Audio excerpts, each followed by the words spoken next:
Welcome, everyone. I'm so glad you took time out of your busy schedules today to join the roundtable on why we lead. My name is Leslie Walters. I'm with Morgan Stanley and one of the sponsors for today for the research. And I want to thank Girls Leadership for their continued partnership and the opportunity to be a part of today's wonderful program. I'm really honored to be here with all of you. Morgan Stanley has been partnering with Girls Leadership since 2020 and to have sponsored key research such as Ready to Lead, which explores factors that deeply impact Black and Latinx girls' leadership, identity, aspirations, and skills. And now, Why We Lead, understanding and supporting the leadership of AANHPI girls and gender expansive youth, the first ever national study of AANHPI girls and gender expansive youth. Through our growing relationship, we are able to continue to partner on thought leadership and amplify girls' leadership work to our employees, partners, and society at large. At Morgan Stanley, we prioritize the support of our people and families and continue to build a workforce that's representative of the communities in which we serve, live, and work. Morgan Stanley continues to champion DEI with our newest core value, commit to diversity and inclusion, and through the Institute for Inclusion by supporting investments in underserved communities and accelerating our own internal efforts. We must remain steadfast in our goals and commitments in all the work that we do, and empowering our youth to speak up and lead is vital in this process. I'm excited by the learning and collaborating that we will do here today. And I look forward to all of our continued collective work by our community and for our community. So let's kick it off. Let me introduce Mala Batra, is Chief Executive Officer at Aspire Public Schools. She joined Aspire in 2011 and has managed various functions, including strategy, growth, and operations, overseeing the launch of 6 new Aspire schools, designing the organization's strategic planning process, leading Aspire's expansion into Memphis, and supporting the spinoff of Schoolzilla to share Aspire's data and tools with the sector. Mala served as Aspire's Chief of Staff for 3 years before serving as interim CEO in 2018. She holds a Bachelor of Science from University of California, Berkeley, and an MBA from Harvard Business School. So please join me in welcoming Mala. Thank you so much, Leslie. I appreciate the introduction, and I'm so thrilled to be here. Thank you to all of you who are joining us today for this important conversation. And I appreciate Leslie giving us a little bit of an overview of the study itself that Girls Leadership has led, and we'll have an opportunity to talk a little bit more about this study in a few minutes. But I think so importantly, it is the first of its kind national study, as she said, really digging into AANHPI findings, and importantly, led by the youth. And so by the youth voices themselves, which is always how we want to be led in this work. And so very excited today to talk a little bit about the findings of the study and start to explore how we turn this important data into action. I know everyone who's joining us for this conversation today plays some role in disrupting patterns and within systems that can be oppressive. And so the more we have the ability to think and talk about that together, the more we can empower ourselves and each other to do this work together. So thank you for being here today. And I'm going to ask our panelists today just to briefly introduce themselves and share a little bit about what brings you into this work and what brings you into this conversation today. So Joe, if we could start with you. Sounds great, Mala. Thank you. My name is Johanna Paraiso, or Jo. My students call me Miss P. I am a very proud Filipino Puerto Rican, basically an island girl. I've been an English teacher for over 20 years now. And during that time, especially working in my high school classroom in Oakland, and now with my sixth graders here at Willard Middle School in Berkeley, I feel like I've had several experiences where I was blessed to lead and pilot programs involving civic engagement among youth. And from that work and just from being able to see the development of my students here at the middle school as well, through our Asian and Pacific Islander Club that we formed during the pandemic. These are the kinds of blessings that honestly bring me to this panel today. And also, I am a very proud mother of 5 smart, beautiful brown children. So I do owe it to them to continue to be dedicated to this aspect of my work. Thank you. Thank you, Joe. And Yeji, if I could ask you to introduce yourself, and then Anne, if you could follow. Of course, thank you. So my name is Yeji, and I'm a high school senior in Maryland. So I was a member of the ANHPI Youth Research Council, and that basically started when I was 15, and I'm 17 now. So it's been a crazy journey for me, especially during high school, and it's been a really cool and amazing opportunity to be a part of this participant research. And that's kind of why I'm here to talk about that today. I'm hoping to go into international relations and law, and I grew up in a Korean American immigrant family. So the issues that our participants talk about identity and generational differences are really important to me. And that's kind of why I'm here today. Great. I'm Anne Waterman-Roy, and I'm here for, I guess, a couple different perspectives. I have been working in K-12 public education systems for about 20 years now, both as a school leader and as a system leader, and also working with nonprofits that work with schools. So I've had a lot of experience with how issues of identity and race play out within schools.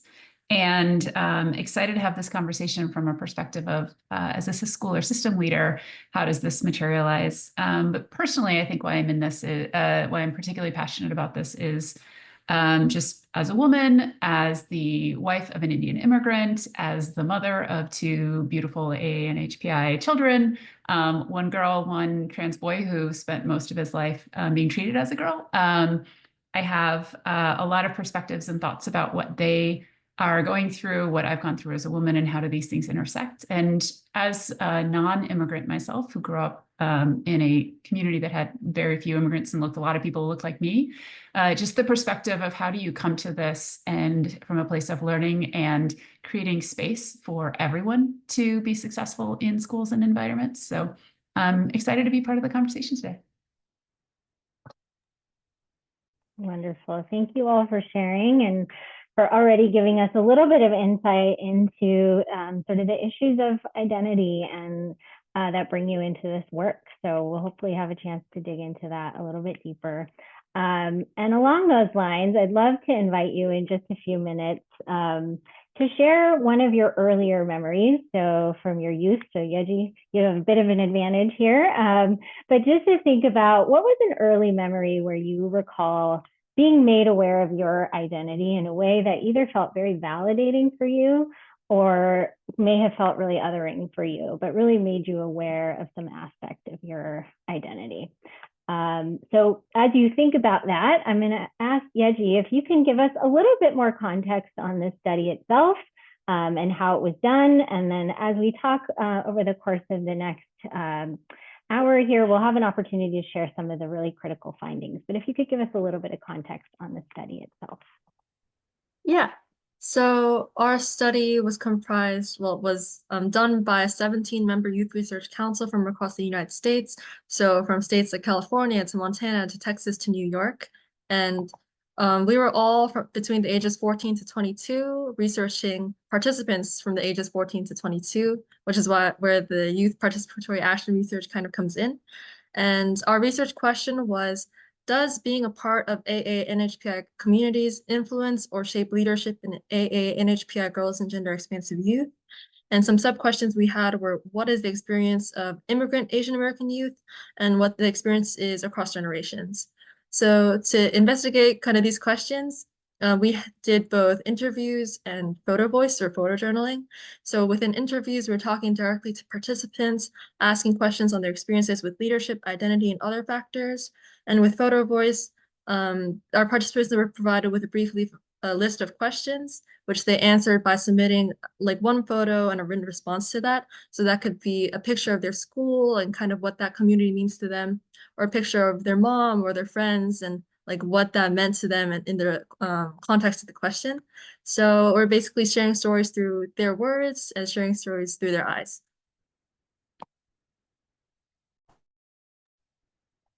Wonderful, Yeji. Thank you. And again, we're so excited to be able to talk about a study that was really led by you all as young women who are both leading and also living this work. So thank you for that context. Tessy Devin, I'm happy to kick us off. I also am the daughter of Indian immigrants who came here prior to me being born. So I was born here in the Bay Area in California. And one of my really early memories in elementary school of being aware of my Indian identity in a way that was new for me was, I grew up surrounded by women in the Indian community who were wearing bindis on their forehead. So those are often sort of decorative stickers worn on the forehead. And traditionally, they would be a symbol of a married woman, though they have become very much like jewelry now in present day. So I was just around it, thought it was beautiful, never really questioned it. And then I remember in elementary school, someone saying to me, why does your mom wear that big dot on her head? And it was just the first time that I had experienced as a young person, something that I just always saw as really beautiful and decorative and as being talked about in a way with a total lack of inquiry and interest and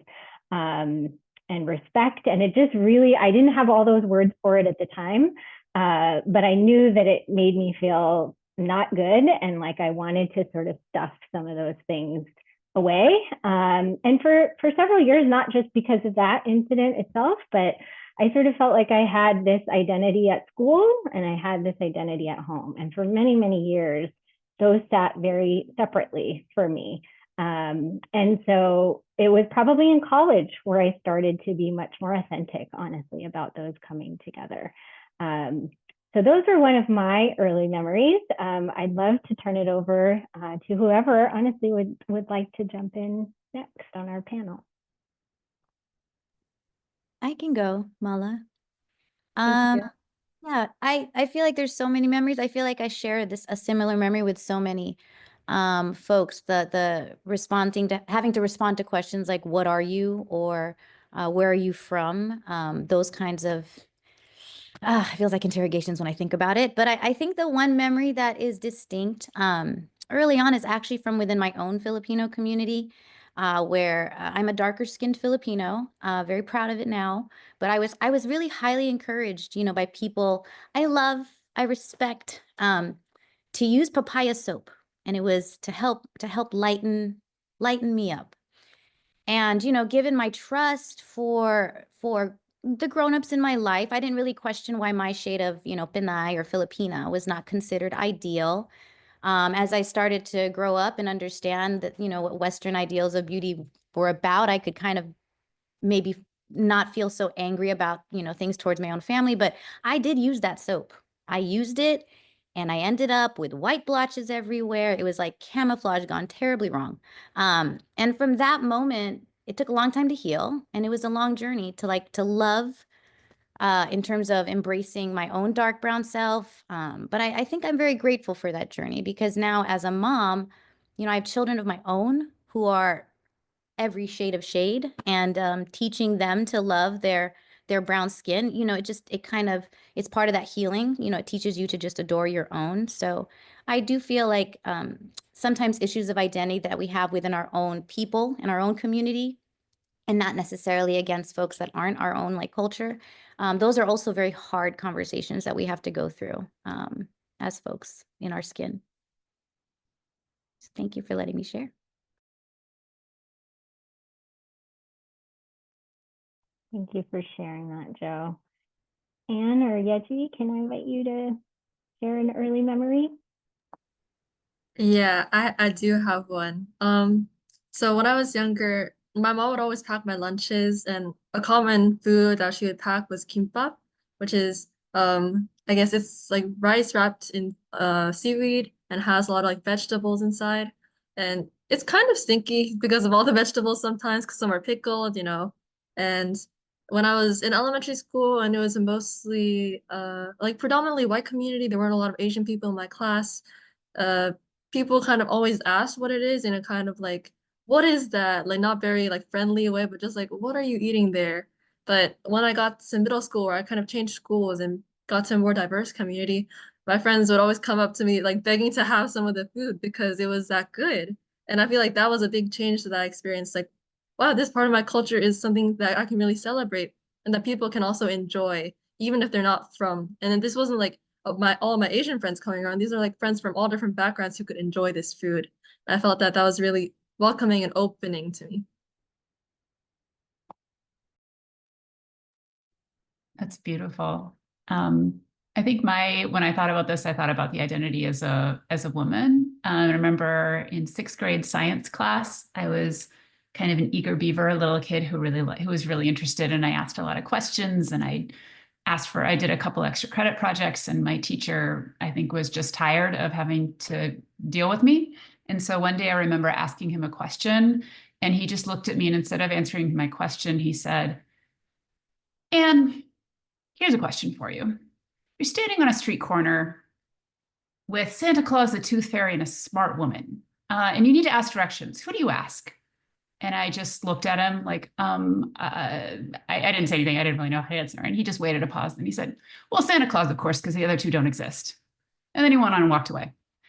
And I was, you can imagine how I felt. But I was so shocked and didn't have any idea how to respond in that situation.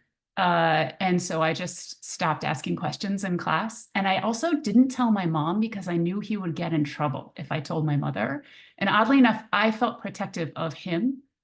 And so when I told my mother a year later, she was livid and, went into the principal's office, but she said, "Why didn't you tell me? I'm get in trouble." So I think that was it was a very early memory in which the fact that I was female made a difference. And I think that particularly from an authority figure, just from a teacher, is especially powerful. So whatever the impact is around whatever identity you're feeling, it just that stuck with me. So.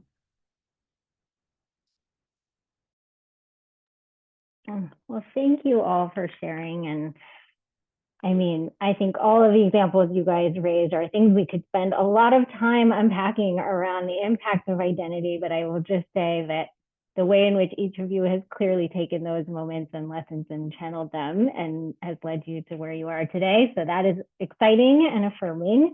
And I think brings us to maybe one of the first key takeaways from this study, which I found really exciting, which is that 77% of the AANHPI girls in the study see themselves either as a leader now or a leader into the future. And I just found this to be wonderful news because had I taken this study as a young person, I don't think I would have said yes either to being a leader at the moment or to seeing myself that way in the future. So I think this is exciting for all of us as we think about sort of the future and who's leading us into it. But I think often, I'll speak from my own experience, but I think often as women, I know I often said, I think I just like sort of the more behind the scenes roles. I think that's where I really thrive. And it took, much later in my career for me to question if that was really what I enjoyed or if that was just what I felt I had been conditioned to be able to do. And so I'd love to hear from you, and we can start with you, Joe, on what contributed to your own experiences throughout your career taking on leadership roles? And of course, those can be defined in many different ways. And what did it require from you as an individual and as a woman? And what support along the way from others was most meaningful? Yeah, well, I understand what you mean, Mala, about that conditioning, like to remain behind the scenes. And I have to admit that I'm still very much a reluctant leader in different spaces. That being said, being a middle school teacher now with students who are by development, they're questioning everything about themselves. I feel like that I'm living in the moment here has made me just a bit more fearless. But there are definitely along the way, like to get to this point, I needed the hard experiences. I needed to feel angry sometimes and work through that in certain spaces. But I would say in talking about like now, what leadership can look like, I co-lead the Asian and Pacific Islander Club here. And it's a very empowering collective space. From its founding during the pandemic to its like the burgeoning membership now. I've basically needed to become a strong auntie for a whole lot of tweens, which you got to be fearless for that. But the support that I needed to get to this kind of leadership, like in this moment, that came from, oh, wow, so many places. And this is just me like kind of trying to capitalize on all the ways I've seen it happen in the last 20 years. And here at Willard, it's really nice. First, I teach in the middle school that's by reputation is very inclusive of minority students, special ed, gender expansive students. Second, having administrators who honestly, they have made a real effort to understand their own white male privilege, to be honest. And by doing so, they trust me to do this work for our ANPI culture building here. And they simply ask, where can they help? That matters. That's a confidence in myself. That feels great. And it feels very honest and authentic. And it's the right question to ask. Third, I work with an amazing group of educators at my school, teachers who are ANPI, and they serve on our clubs like Elder Council. So just bringing in folks that are of same affinity group, as well as teachers who are allies who encourage students to go to club meetings and teachers who allow us to use our cooking room for culinary adventures. I mean, that's the kind of supports you have to draw from. You kind of got to be very resourceful. That's part of my culture. You try to figure it out. But finally, like most importantly, it really is the students themselves. Both my ones who are of Asian and Pacific Islander heritage, as well as our students who are allies. And there's such a huge number of them. So I think it's their energy and their hunger for learning as much as they can about as much cultural knowledge as they can gain. I think that gives all of us elders here the motivation and enthusiasm to lead, and especially myself. Like you really draw from the kids that motivation to keep going with the work, despite how hard the leadership can sometimes be, but it's totally worth it. So that feels like my take on that one. Wonderful. Thank you, Joe. I think, yeah, absolutely naming just the importance of allies in this work. We can't expect to do this work on our own. I think also hearing you say reluctant leader, I think there are a lot of us who can identify with that sentiment. And I'd love if you could kind of add on with your experience and share a little bit about sort of what has allowed you to step into spaces of leadership and what support around you has been meaningful in that journey. Yeah, I think one thing that struck me within the report was, well, first of all, it's really encouraging to see how many young girls are seeing themselves already as or aspire to be leaders. What I thought was really interesting also, there's another layer in the report about how students and teachers define a leader.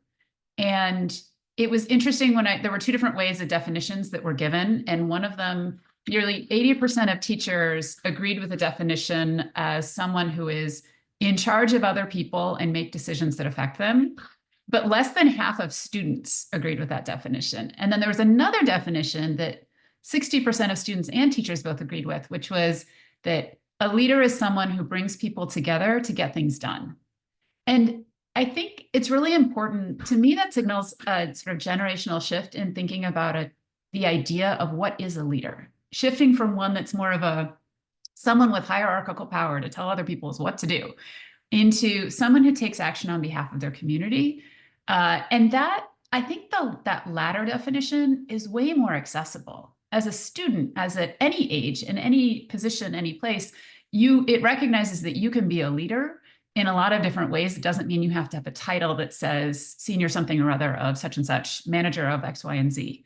You don't have to wait to get older or to have a particular title. You can go out and be a leader right away. And at that, I think I'm really excited to see that definitional shift, because it kind of mirrors what I think helped me think about stepping into leadership roles. Is I think I was always kind of torn. I like to get things done, But I feel uncomfortable with a lot of spotlight or the idea, I think pressures as a woman in particular to not look arrogant or power hungry. All the things that are assertive for men are arrogant for women, or, all of those sort of tropes. And I think layered even more for AANPI women as well. And so for me, I think when I was in grad school, I took a class called Leadership Out of the Box, led by an amazing woman named Ella Bell. She's an African-American professor at Tech School of Business. And she specifically helped us set a framework for what does it mean to be a leader. And she said, here's this traditional type A, tell people what to do kind of leader. And then, but the whole class was about examples of leaders who didn't follow that model, Gandhi and others, not just in a business setting either, and the idea of servant leadership. And I just found that one of the most powerful classes I took, because it really pushed us to explore what is our own leadership style, and it doesn't have to just be a traditional model.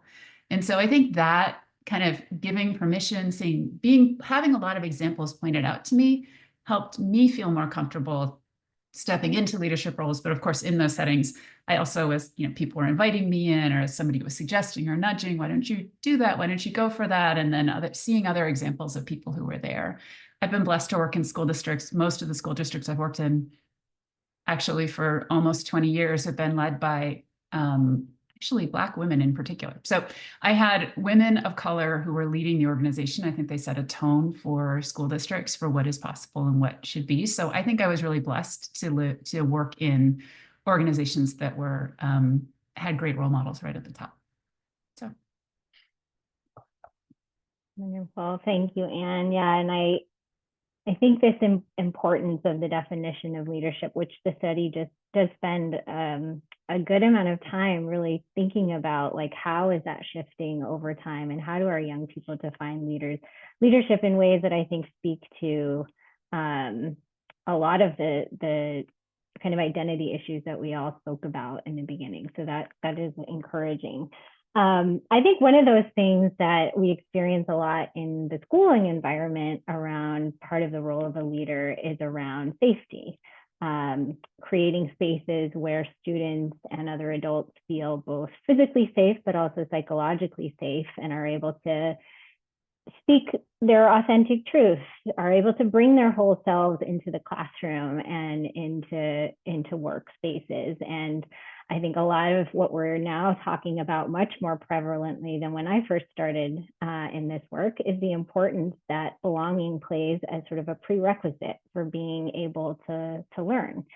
So one of the things that the study does talk about is the experiences that young people have with negative bias that they experience in their lives, and how the adults around them are kind of equipped, or maybe not so well equipped, to handle those types of spaces. But certainly what we see in the study is that almost all of our first generation young girls in this study have experienced some sort of negative bias.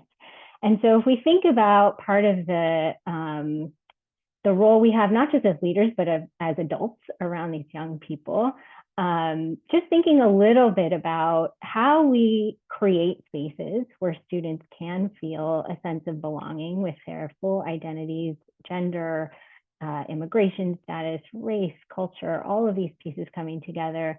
How do we as adults create spaces like that? And Yeji, I'll ask you to share a little bit about what makes you feel safe in a schooling environment, and what do you experience of the adults and the students around you in the spaces where you have experienced that kind of safety? So I'll give you a minute to think, and maybe Joe, I'll start with you just around how do you go about, you talked about some of the work you've done with the club work, and how do you go about creating spaces of belonging and safety for your students? I think partly it's I've personally become much more open about my experiences as a student, and sharing that. And my class is a class of storytelling, and how do you communicate? It's reading, writing, listening, and speaking.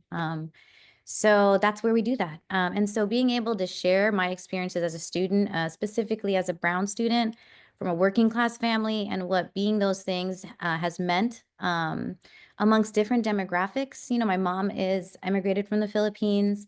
I attended a high school that was predominantly white and very affluent on a scholarship. And so just I talk about the hurt. I talk about, you know, having to call a cab or a pizza for students that I was in a classroom with because I was on scholarship, you know, and they were living in the dorm. And it's, you know, I share things that were hurtful. I also share things that bring me pride, like our food. Like when Yeji was talking about, you know, bringing her lunches. I mean, I felt that stigma many times. So it's, so then instead of, I could be mad, but I could also be like, well, now I have to teach the students how to cook our food, because then and only then will they appreciate how much love and care goes into it and how delicious it is, right? So I think that partly is just being brave enough to speak my own truth to the students and being willing to share that with like 11, 12-year-olds in this classroom is huge.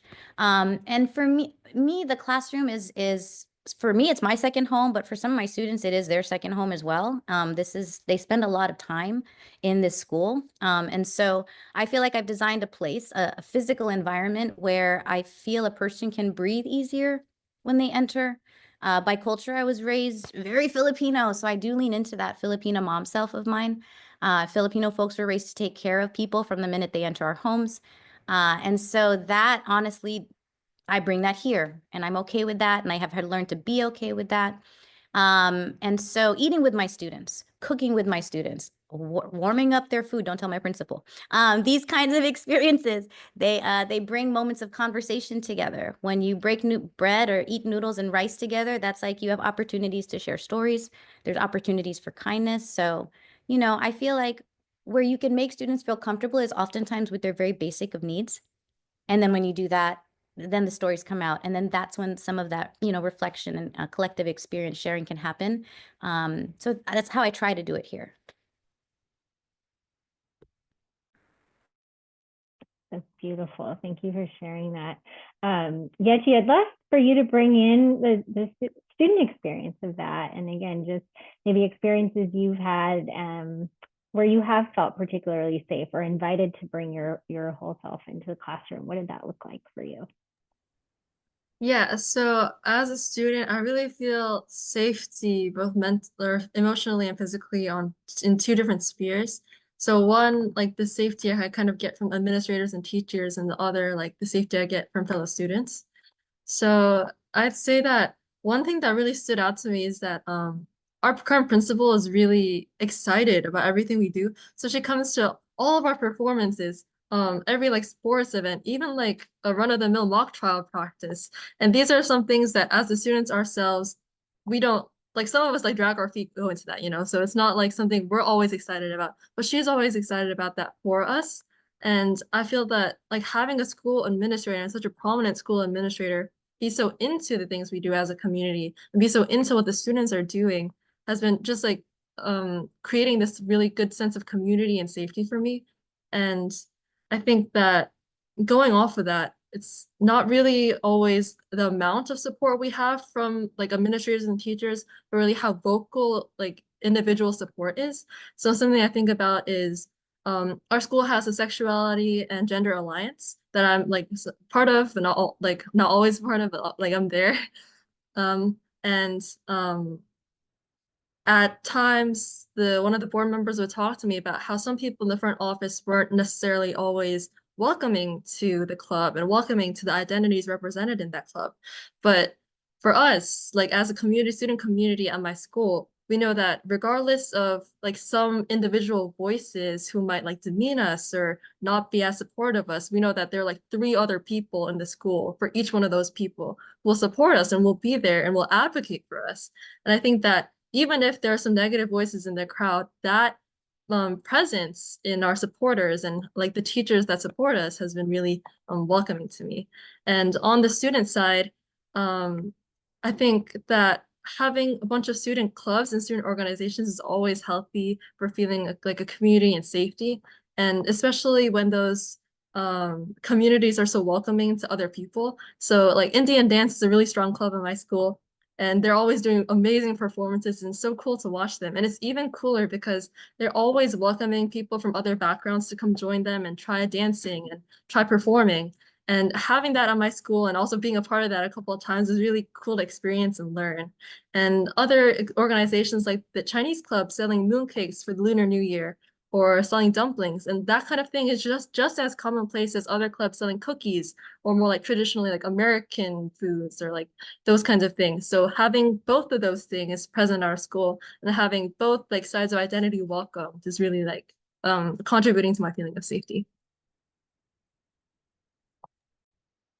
That's lovely. Thank you. And there's so much overlap, right, between what you two are sharing, both in terms of, you know, some of the ways to build connectivity around food and dance and things that we know can transcend all the differences that also make them beautiful.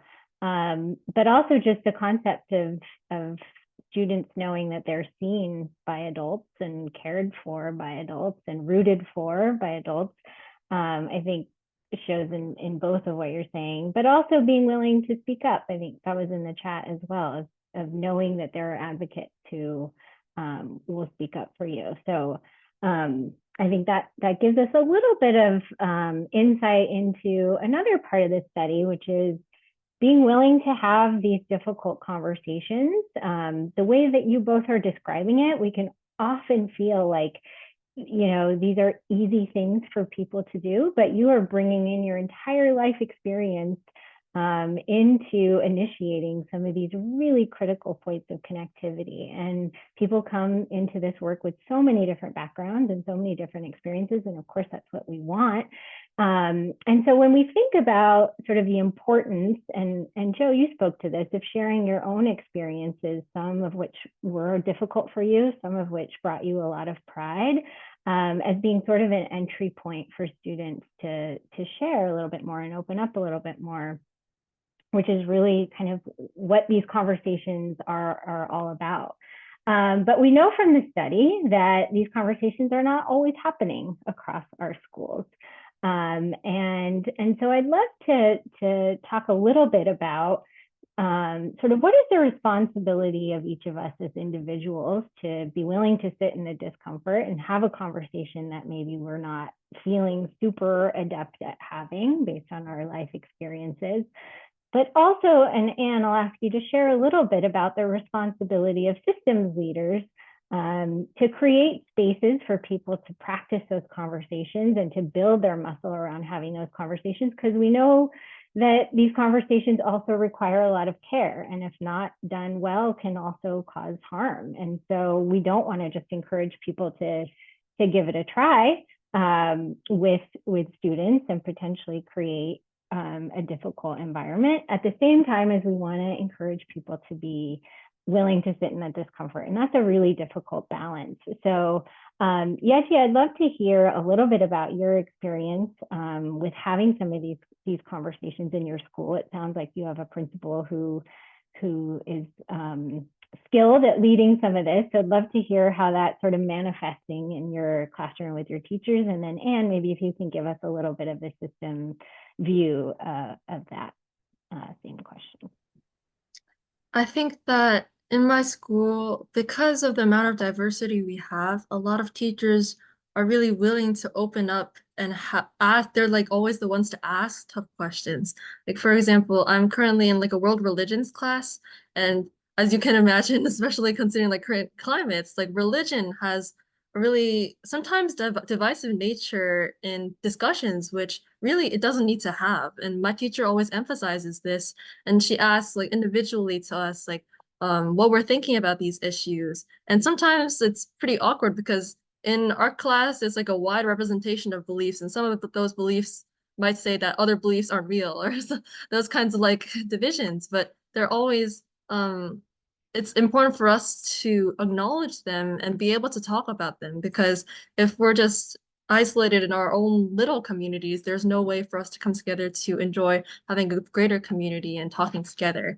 And I think a story that I have that's in a similar vein to that is that one of my friends who has a Korean name like me, her name's Yeseo, recently went to college, and she texted me once about how she changed her name to others to Elaine, an English name. And that was because one of her professors, she told them her name and they were trying to pronounce it, and then they just flat out gave up. And she was talking to me about that because that was such like a shock to her, because coming from such a diverse community and a place where people would try, it was like such like a kind of like a trauma for her to suddenly just be like dunked into this cold water and somebody's like, no, I'm not going to try to be your name, like tell me a different name that I can call you.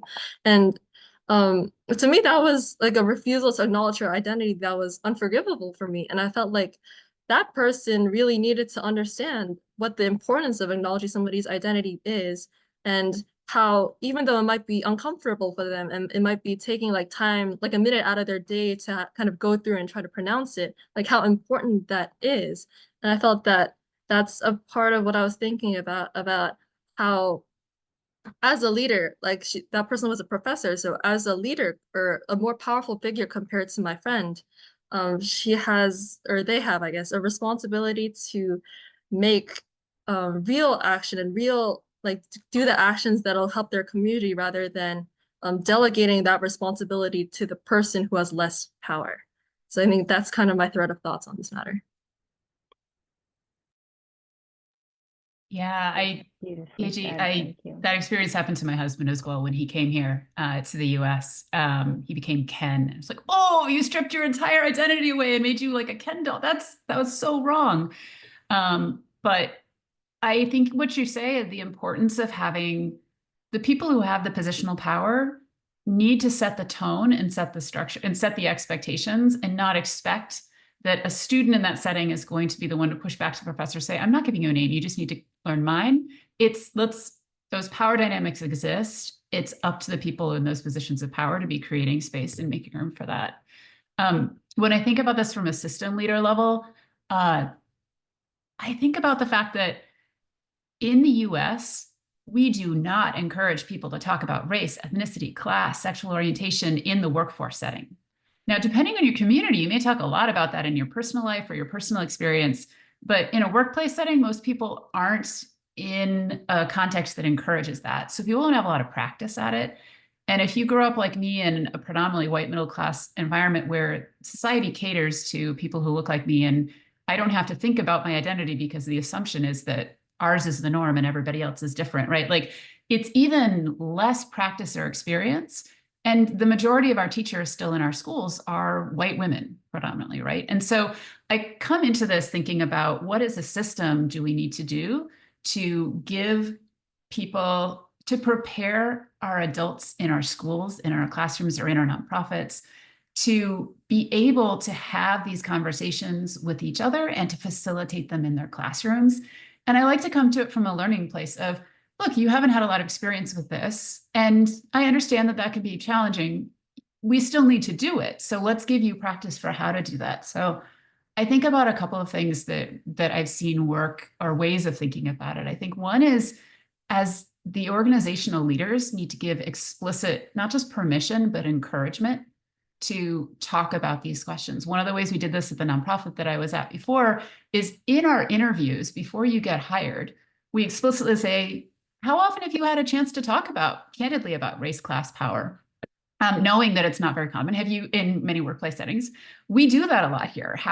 What's your comfort level with that? And if you say you're not comfortable with it, that doesn't mean you're not going to get the job, but talk to us about it as a way of signaling that this is something that's so important to us that we ask about it in an interview before we even hire you, to make it really obvious that this is something we're going to expect you to build a skill in. Then we also, as an organization, I think it's important to set a common language for how do you talk about these concepts, right? And to give people time and space to practice their own work, doing their own internalization of what does this mean and how do they talk about it for themselves. Because if you can't talk about your own identity, it's really hard to encourage others to talk about it. And sort of a safe place to practice. Having those, I think, for teachers to model, they may say, look, I really want to have these conversations, but I don't really know how. Well, it's great. There are a lot of phenomenal teachers who are having these conversations, and you can model, here are some of the questions you can ask. Here's some of the follow-up you might ask. Here's some things you might do. Here's some things you might avoid trying to do in this conversation. You can really make it quite practical, and then people can role play and practice it. And I think fundamentally, though, it goes back to that idea of leadership needs to model it. You need to start by making it obvious this is important.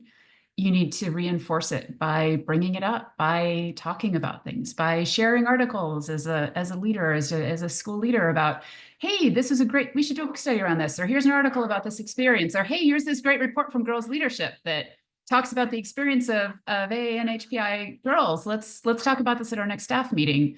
That sets a tone that it's important. And I think then the individuals modeling having these conversations in a way that can make it safe for people to talk about them, but also really make it clear that it's non-negotiable that you do have these conversations. I think I see it as being really important for anyone in any sort of leadership role in a system or in a school, is to make the space for that to happen and give some chances to practice.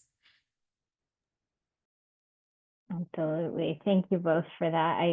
I want to make sure I take us into our Q&A, but I think both of you hit on just kind of the role that power and positionality can play in people's both comfort, but what expectations they are surrounded by, and how they'll be supported in the case that, you know, things don't always go the way that you want them to go. And so, Yeji, I think your friend is very lucky to have a friend like you to advocate for her. And I think just the importance, Anne, that you highlighted of those with the power and the positionality really setting the tone, and using that in a way that sets the expectation, and bringing that into an interview process, I think really, you know, makes that very clear right from the get-go, whether or not this is the right organization for somebody to be a part of. Before we go into our Q&A, I want to just ask each of our panelists to leave us, and I'll give you a choice here, either with one.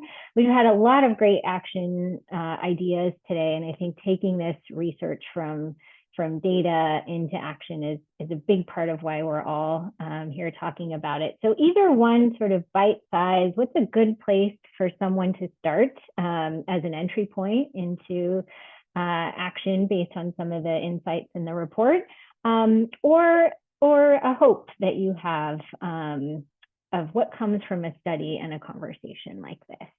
So anyone can kick us off, and then we'll open it up for questions. I would say, based on what Yeji said, learn your students' names. Like, learn them first name and last name, both, and learn how to pronounce it correctly. Learn how to say it with empowerment in your own voice, so that when you say it correctly, that student can hear the allyship in your voice. I think that might be one way to bring it.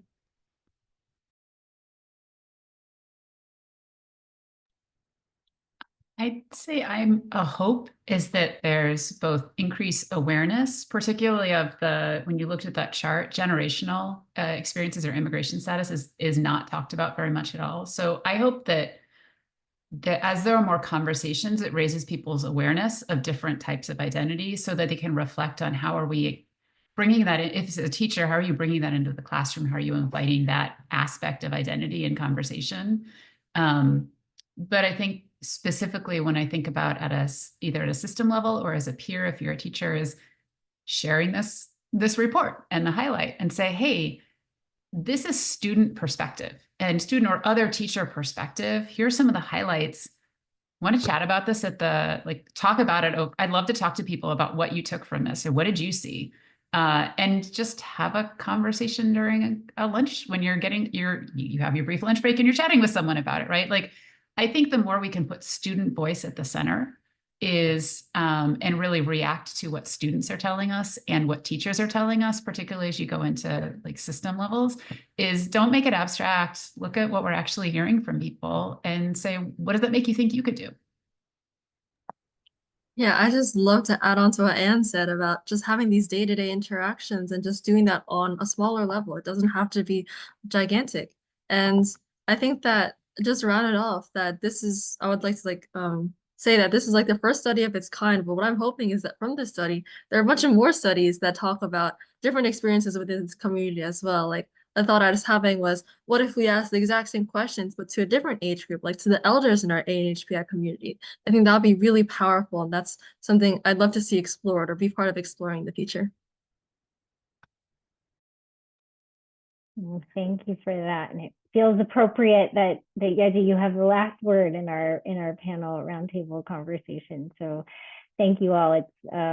It's inspiring and energizing that you're all a part of this work in various ways. And Yeji, excited for all that you will continue to do and bring into this work. Let me pause and see if there are any questions coming in from our participants. Otherwise, certainly, I'm sure there is more for us to share here.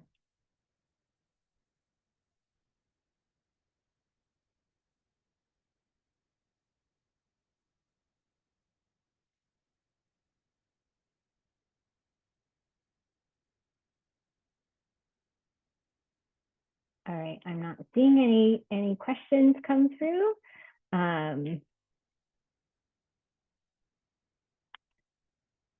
All right, it looks like we do have one question. All right, so I'll open it up to our panelists. What have you seen as being effective in teaching other students to be allies? And so we've talked a little bit about the power of allyship in various ways today. So where have you, maybe Joe, maybe we can start with you, and where have you seen it, opportunities to help students understand what it means to play that role for other students? Yeah, that's actually a question that we started our group, our Spam Fam, our ANPI club, 5 years ago now, 4 years ago. And the question has continued to come up because it was initially meant to be a space that for ANPI students to feel safe from a lot of the anti-Asian sentiment that was happening at the time. And it's a blessing. We have a lot of students that actually just want to learn more.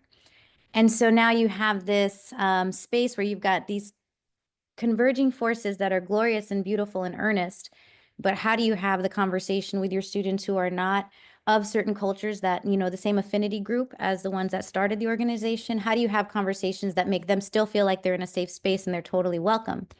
And so we are actually very honest about that. We talk about openly about our students to them, about for our ANPI students and for all of our allies, like we're very clear about, you know, what folks' places are within our group.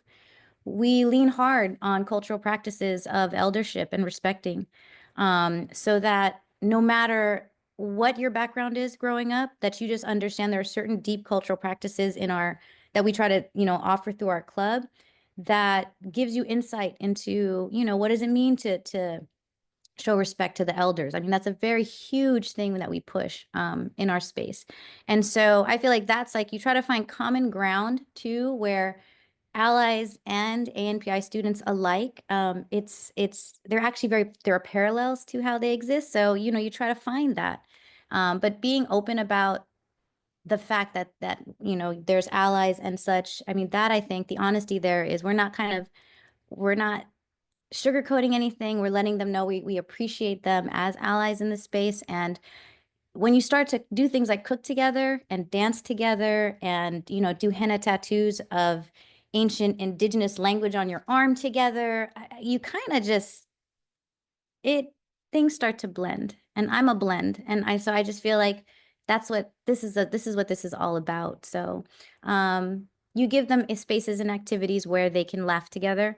And again, the eating together, all those, it's as much conversation as you can foster. The kids will end up doing the work. Like they do the real work of conversing. And you just, as the elder, you keep it guided and safe. You do what you can. So, I mean, that's how we're doing it now, you know. Thank you, Joe, for that. I think relatedly, there's a question that came in from a participant. So I'll just read it as sorry. All right, as a gender expansive biracial immigrant who is the child of 2 immigrants, I have lots to share about these issues. I imagine that is true. The question being raised is, how do I balance my academic content demands as a teacher with sharing around identities, and she would appreciate any advice. And I think this is something as a district leader, as a teacher, as a student, we can all appreciate. Like there is so much that we're trying to do in the context of a classroom. So Joe, you talked a little bit about blending, but any advice from either you, Joe or Anne, around how do you balance both the academic aspect of this with sort of how to make this space for learning and conversation around identity? Again, I'm really blessed to be in a school where when it comes to the academic content, you know, we have certain curriculum that we have to follow, but there is flexibility within that to be able to insert our identity as well. And I think it just comes with, I honestly have to say, I have a lot of years in the classroom, and it's taken a long time to get to that space of where I'm comfortable enough with my academic content to be real, that and how I teach it. This is 22 years in now. So I feel like that is what is a benefit for me, so that I am definitely, I think, just much more, I don't want to use the word efficient with my work, but there is an efficiency to it now with as a teacher that allows me to be able to bring in more of the self that I am within my own home, my family, you know, who that identity is. And it honestly does make the rest of the work easier.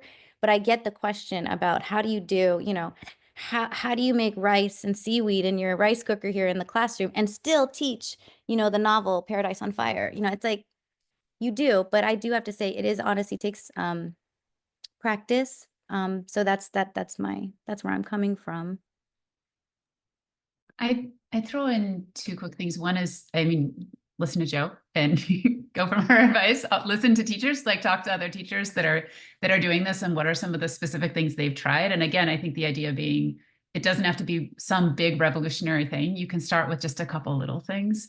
And I think it depends a bit on your content area too, right? So I'm thinking about the examples my kids have had as an experience in their ELA or social studies classes, right? There's a lot. If you're an ELA teacher, there's so many things you can do around authors,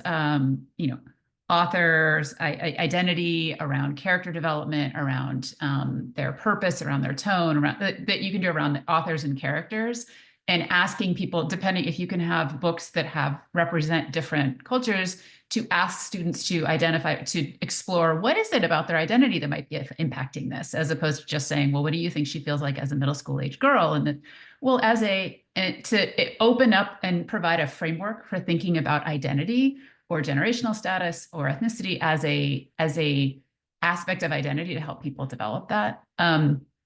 But even if you're not, like if you're teaching science or you're teaching math or you're teaching something that doesn't lend itself to your subject matter matching over, so much of what's being a great teacher is building connection and relationship with your students. And there are so many opportunities that you have daily as you're beginning to get to know students, to share your own culture, to ask about theirs, to explore, that I think don't underestimate the power of your normal things that you do to build relationships with your students, to kind of create that connection and create a safe space for people to bring their whole selves into the classroom. So I think that's possible for anyone. Thank you both for that. I know we're just about at time, and I will turn it over for our closing. But there is one more question, and I would love to just squeeze it in, because I think this is something that, but I both appreciate the vulnerability, but also I think this is something that is very real in our climate today that teachers are faced with, which is it may not actually be the personal discomfort that people feel resistance around, but actually the backlash that may come from parents or other teachers or from administrators. And so what advice do you have for teachers who, and I think, Anne, you spoke a little bit about this just in the expectation setting, but what advice do you have for teachers who are actually like, I'm all in on this, but I have some very legitimate fear of the backlash that may come with that? And then I know we've got to wrap up, so I'll have you squeeze in a tough question into a short answer. I wish I knew the answer to this one. I'm blessed to be living in California in the Bay Area where this is, my son transitioned to, and he's, the response from his principal was like, great, tell us what name and pronouns you want to use. And we should have it updated in PowerSchool within 24 hours. Sorry if it doesn't show up immediately, right? Like, and he's not even the first trans boy in his middle school, right? So I recognize that my kid is blessed to go be in a school that has a ton of diversity, a lot of biracial kids, and like lots of exposure. And so we have the benefit, even it's hard there sometimes even, but we have a lot going that making it easier around you. And so growing up in Iowa, and I talked to my mom, who's a retired teacher in Iowa, where that's not the case on a lot of different levels. I think that I would lean into the relationship building piece, at least if you can make your students feel comfortable and welcome that in. And I think maybe on individual conversations, maybe it's as you're seeing people have tone or conversations where where kids are saying things that could be hurtful, could be microaggressions, could be others. There are ways to intervene just as a teacher about, hey, that's not kind, like depending on the grade level, right? Like, that's not kind. Is that, how does that make your friend feel? Like there's some ways maybe to talk about it that don't have to be explicitly framed in a context of race, ethnicity, but just how do you treat other people? I wish I had a better answer, but that's my sense is to lean into the things that are just good teaching and good peopleship. And people are more likely to say, you're not doing this as a woke warrior, you're doing this because you're trying to raise good humans. All right, thank you for that, Anne. I know we're at time, and this is a whole nother second conversation we could spend a lot of time on, but I think I just will end by thanking you for the important work you do, and to Girls Leadership for the work of like making sure these kinds of conversations are happening more and more. And thank you all who have the courage to do it in times where it can be really challenging to do that. So I'm going to turn it over now to Aditi Goyal, who's a board member of Girls Leadership and also a dear friend of mine, to close us out. So thank you, Anne, Joe, and Reggie. Hi, everyone. With apologies, I am in the car, so I'm going to go. Actually, I'll stay on video. But I just wanted to say what a terrific gathering and conversation about leadership and the life experiences in this community. Thank you so much to those of you joining us and to our incredible speakers, and Joe and Yeji for sharing your stories, to Leslie and to Morgan Stanley for your support, to Mala for always modeling impactful leadership and for being such a terrific moderator this afternoon, to the Youth Research Council and to Girls Leadership and staff, and to all of you for joining us today. Like Mala said, my name is Aditi Goyal and I'm a Girls Leadership board member. I'm a mother of 2 South Asian daughters and a daughter and granddaughter of incredible South Asian women, and lifelong education advocate leading P16 partners. And what I want to ask is this, and what I want to close out with is this: the Why We Lead campaign and this work to shed light on the experiences of Asian Americans, Native Hawaiians, and Pacific Islander girls is so important to all of our communities and to the communities and networks where all of these girls and gender expansive youth participate. And so if you're inspired today by our work and by this conversation, please take action. Follow Girls Leadership on social media, sign up for our newsletters on our website, attend more events like this one today to learn more and to engage and to find some ways to get involved in your own communities. And lastly, I like to encourage you to support the Why We Lead campaign so that we can design and share more projects and research just like this. Imagine that this was a first ever national study, and clearly there's so much more good work that needs to be done. So there's so many ways that you can support this work, including downloading the report and reading it, sharing this and other girls leadership resources and events with your network, donating to Girls Leadership, and being a champion for this work at home and with your friends and with your colleagues and your family. So I know we're at time. So thank you so much for joining us today, and we do look forward to seeing you again. Thanks, everyone.